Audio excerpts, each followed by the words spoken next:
Hello students, देखिए आपको NCERT वाले क्वेश्चन में करवाए थे जिसमें क्वेश्चन नंबर 7 तक कंप्लीट हो गए थे। इसके बाद क्वेश्चन नंबर 8 करना है और देखिए इसमें कुछ ऐसे क्वेश्चन हैं जिनको आपने पढ़ लिया है, उनको नहीं लिखना है। ठीक, कह रहा है कि सामान्य नेत्र 25 सेंटीमीटर से निकट स्थित वस्तुओं को स्पष्ट क्यों नहीं देख पाता है। हम जानते हैं सामान्य नेत्र का जो निकट बिंदु होता है वो 25 सेंटीमीटर की दूरी पर होता है। ठीक, और कह रहा है कि 25 सेंटीमीटर से अगर हम कम दूरी पर वस्तु को रखें स्पष्ट नेत्र नहीं देख पाता है। तो इसका कारण यह है कि ऐसा करने के लिए नेत्र लेंस की फोकस दूरी जो है इससे कम नहीं हो सकती है। ठीक, अब नेत्र लेंस की फोकस दूरी जो है और कम नहीं हो सकती है। ठीक, मतलब नेत्र लेंस की जो समंजन क्षमता है ये अधिकतम समंजन क्षमता 4 डायोप्टर की होती है।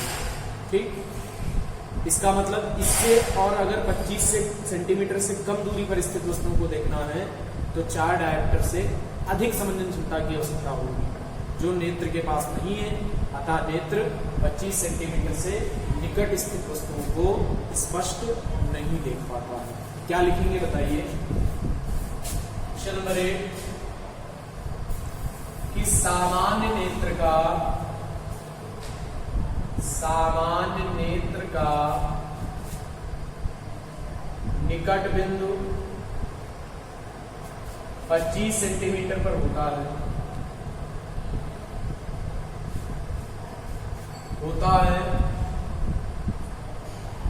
तथा सामान्य नेत्र की अधिकतम समंजन क्षमता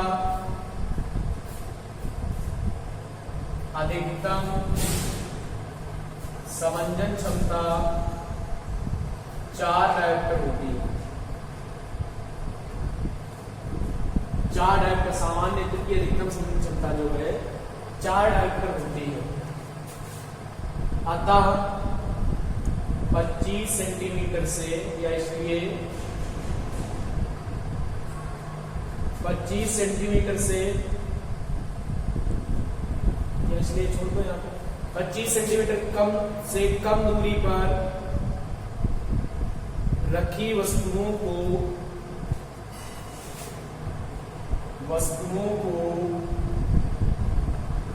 देखने के लिए 4 डायोप्टर से अधिक समंजन क्षमता की आवश्यकता होगी। 4 डायोप्टर से अधिक समंजन क्षमता की आवश्यकता होगी। इसलिए नेत्र 25 सेंटीमीटर से कम दूरी पर रखी वस्तुओं को सुस्पष्ट नहीं देख पाता। सुस्पष्ट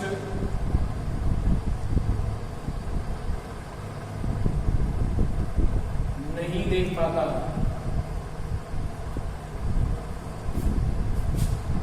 ठीक है, तो इसका कारण यही होगा, उसकी समंजन क्षमता जो है 4 डायोप्टर से उसको ज्यादा की आवश्यकता पड़ेगी। ठीक, जो वो नहीं कर पाएगा, समंजन क्षमता 4 से नहीं बढ़ा पाएगा। फिर कह रहा है क्वेश्चन नंबर 9, जब हम नेत्र से किसी वस्तु की दूरी को बढ़ा देते हैं तो नेत्र में प्रतिबिंब की दूरी का क्या होता है। ठीक, देखो प्रतिबिंब की दूरी जो है नहीं बदलती है, क्योंकि अगर प्रतिबिंब की दूरी बदल जाए तो स्पष्ट प्रतिबिंब रेटिना पर नहीं बनेगा। ठीक, तो लिखेंगे प्रतिबिंब की दूरी स्थिर रहती है क्योंकि नेत्र लेंस अपनी फोकस दूरी इस प्रकार समायोजित करता है कि प्रतिबिंब हमेशा कहाँ बने, रेटिना पर ही बने। ठीक, तो नेत्र से वस्तु की दूरी बढ़ने पर नेत्र से वस्तु की दूरी बढ़ने पर, नेत्र से वस्तु की दूरी बढ़ने पर प्रतिबिंब की दूरी, नेत्र में प्रतिबिंब की दूरी स्थिर रहती है। की दूरी स्थिर रहती है, ठीक, क्योंकि नेत्र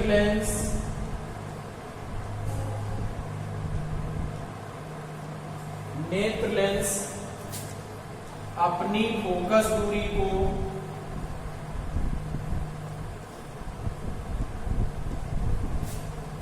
इस प्रकार समायोजित करता है,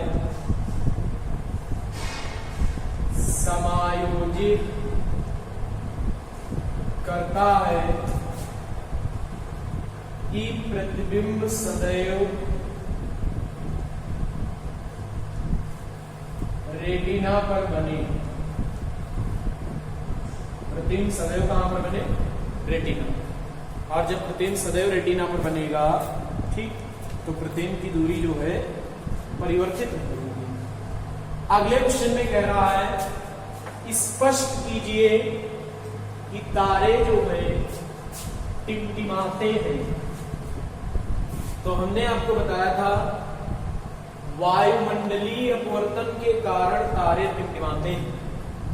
वायुमंडल की विभिन्न परतों का ताप और घनत्व लगातार बदलता रहता है, और जब तारों से प्रकाश पृथ्वी पर आता है, ठीक, और एक रीजन ये भी है कि तारे पृथ्वी से बहुत अधिक दूर स्थित होते हैं, और जब तारों का प्रकाश जो है पृथ्वी की ओर आता है तो वायुमंडल की विभिन्न परतों से प्रकाश का अपवर्तन होता है, लगातार अपवर्तन होता रहता है। लगातार परतों का ताप घनत्व बदलता है, इनका लगातार अपवर्तन होता रहता है।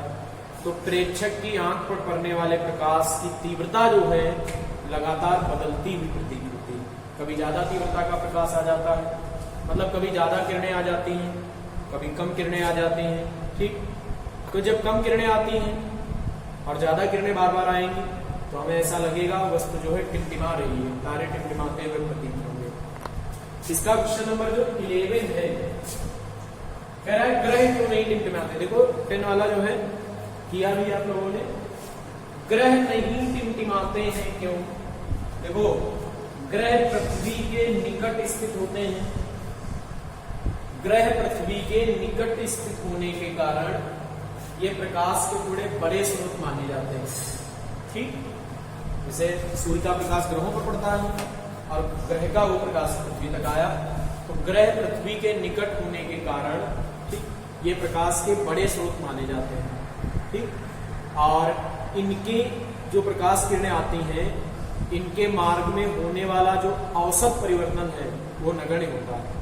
मतलब प्रकाश किरणों की तीव्रता में कोई परिवर्तन नहीं होता है, या प्रकाश में कोई परिवर्तन नहीं होता है, इसलिए हमें ग्रह जो है टिमटिमाते हुए नहीं दिखाई देते हैं। क्वेश्चन नंबर 11 के आंसर में क्या लिखेंगे कि ग्रह पृथ्वी से या ग्रह पृथ्वी के निकट स्थित होते हैं। ग्रह पृथ्वी के, या ये लिख सकते हैं ग्रह तारों की अपेक्षा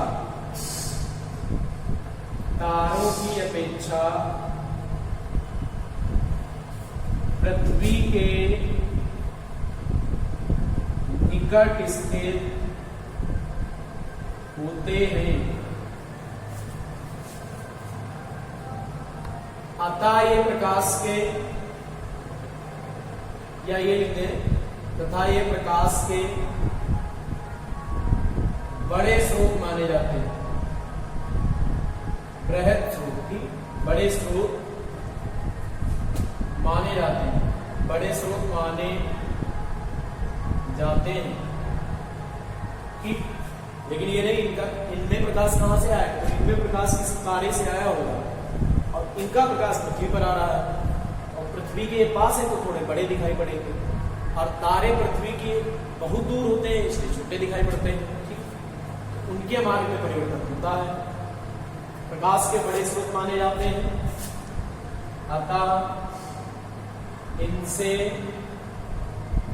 आने वाले प्रकाश की तीव्रता में औसत परिवर्तन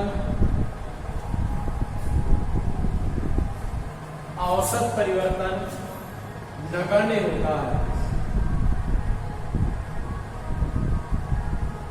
औसत परिवर्तन क्या होता है? नगण्य होता है।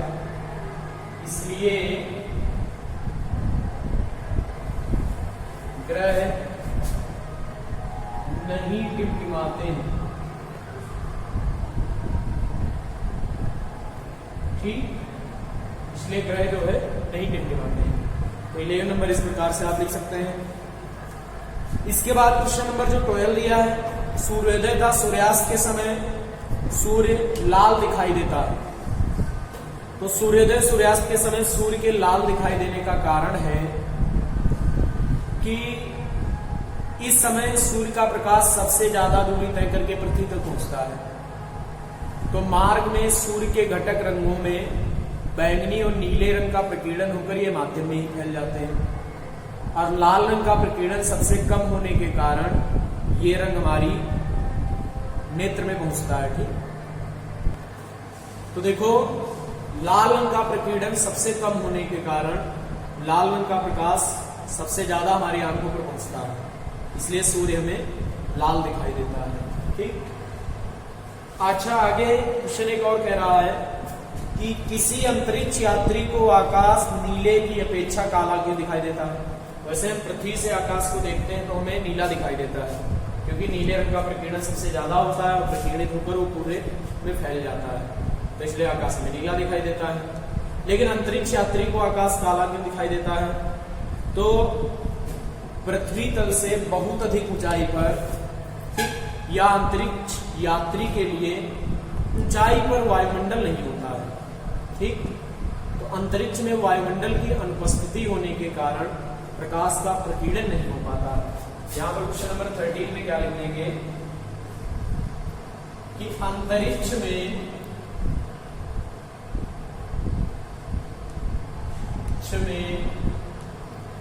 वायुमंडल की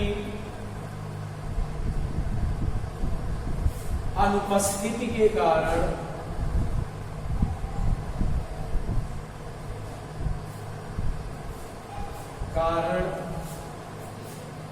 प्रकाश का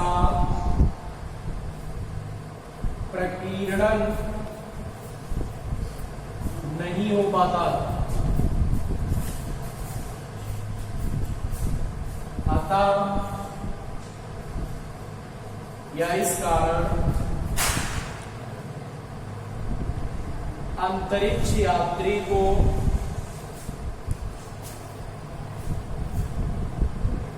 आकाश नीले रंग की अपेक्षा या नीले की अपेक्षा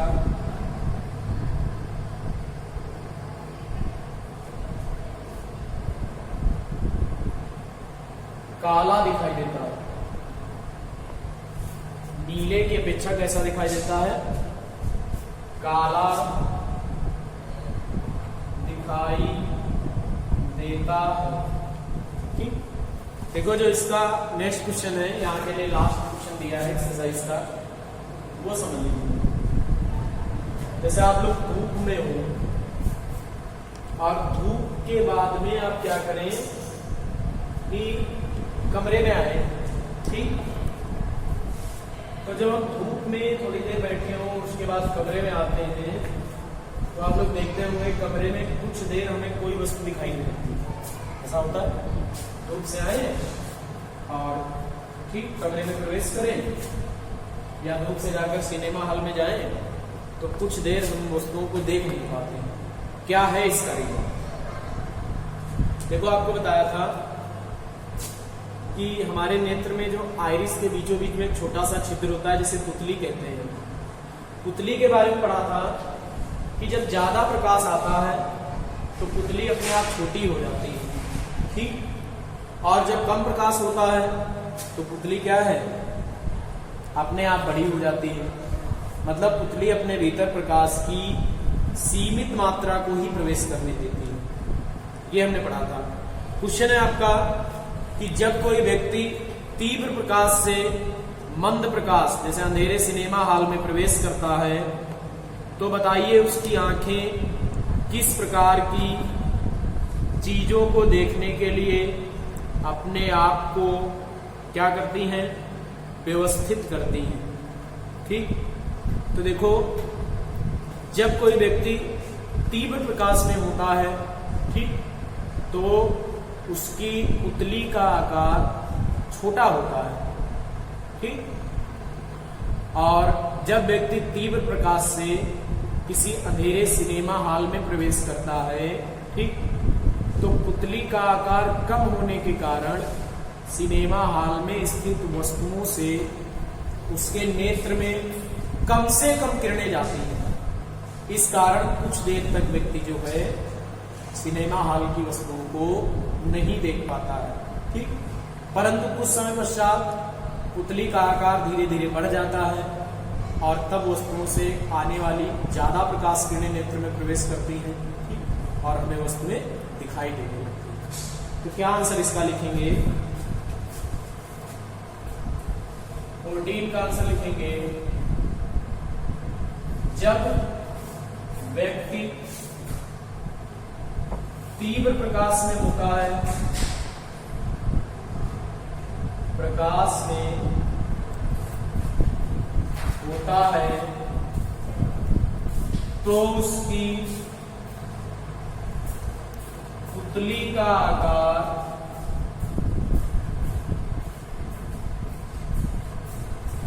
छोटा हो जाता है या छोटा होता है।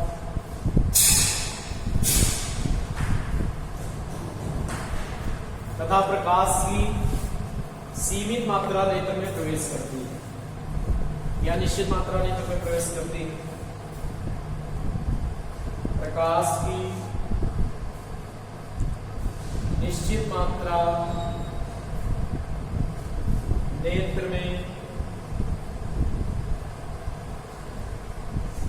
प्रवेश करती है। जब व्यक्ति तीव्र प्रकाश से सिनेमा हॉल में, अंधेरे सिनेमा हॉल में प्रवेश करता है, अंधेरे सिनेमा हॉल में प्रवेश करता है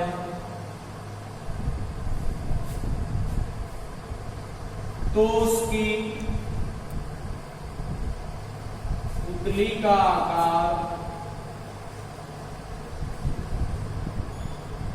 छोटा होने के कारण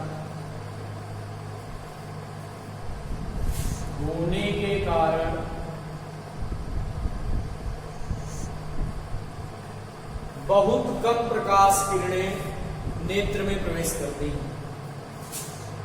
बहुत कम प्रकाश किरणें नेत्र में प्रवेश करती है, इसलिए इसे कुछ देर तक वस्तुएं दिखाई नहीं देती हैं, इसलिए उसे कुछ देर तक या कुछ समय तक वस्तुएं दिखाई नहीं देती। कुछ समय पश्चात पुतली का आकार बड़ा हो जाता है और वस्तुएं स्पष्ट, तब अधिक प्रकाश किरणें नेत्र में जाने लगती हैं और वस्तुएं स्पष्ट दिखाई देने लगती हैं। कुछ समय पश्चात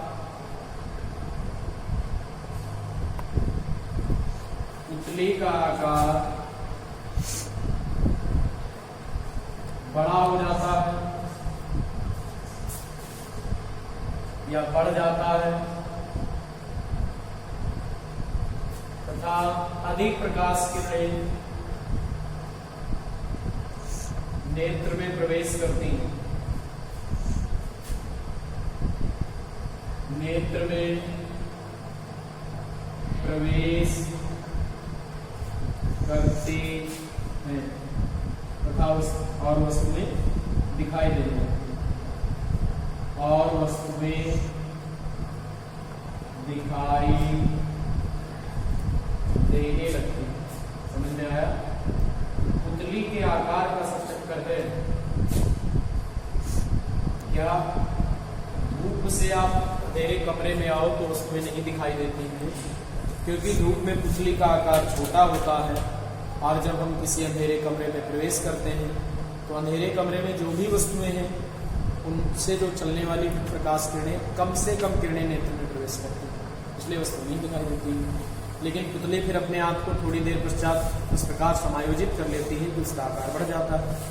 आकार बढ़ जाने से ज़्यादा प्रकाश किरणें जो है नेत्र में प्रवेश करती हैं और वस्तुएं हमें दिखाई देने लगती हैं। ठीक, तो इसके बाद आपके इस लेसन के रह गए हैं आंतरिक प्रश्न, जो आपको नेक्स्ट वीडियो में बता देंगे।